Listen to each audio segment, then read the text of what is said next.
नमस्कार मित्रांनो, मी अविनाश सौरे मराठी काटावरती पुन्हा एकदा तुमचं स्वागत करतो। या ठिकाणी बघा पुण्यामध्ये एमपीएससीच्या विद्यार्थ्यांचं जे आहे ते आंदोलन सुरू झालेलं आहे।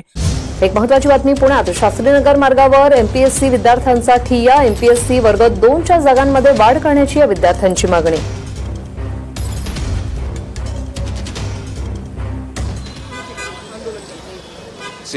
आतापर्यंत पुण्यात विद्यार्थ्यांनी विशेष करून कॉम्पिटिटिव्ह एक्झामची जे तयारी करतात त्या विद्यार्थ्याने खूप काही आंदोलन केले आहे आणि आम्ही विद्यार्थ्याला प्रत्येका वेळी त्याची संरक्षणासाठी आणि प्रत्येक प्रकारची काळजी घेतली आहे। अलका चौक हार्ट ऑफ सिटी आहे, तसे बालगंधर्व आहे। प्रत्येका वेळी ते आमच्याकडून 3 ठिकाणी बसण्याची परवानगीसाठी येत आहे। विद्यार्थी हे शास्त्रीनगर रोडवरती या ठिकाणी आंदोलन करत आहेत। ते पोलिसांकडे गेले होते, पोलिसांची परवानगी घेण्यास गेले असता त्यांना या ठिकाणी आंदोलनाची परवानगी दिलेली नाहीये। तर त्यांचं आंदोलन हे पोलीस उपनिरीक्षक पदांमध्ये या ठिकाणी वाढ करून यावी। या ठिकाणी बघा 441 ची मागणी होती आणि 216 पदांची जागा या ठिकाणी निघालेली आहे। त्यामध्ये बघा 225 पदे जी आहेत ती कमी करण्यात आलेली आहेत। विद्यार्थ्यांचं एवढंच म्हणणं आहे की जे कमी झालेले पदे ते या ठिकाणी वाढून देण्यात यावेत। या ठिकाणी राज्य सरकारने ही मागणी पूर्ण करावी। विद्यार्थ्यांचं या ठिकाणी नाईलाज झाल्यामुळे या ठिकाणी विद्यार्थ्यांनी आंदोलनाची भूमिका घेतलेली आहे। त्यांचं म्हणणं एकच आहे की त्यांनी या ठिकाणी सरकारने जागा वाढ करावी। या ठिकाणी कंबाईन गट ब मध्ये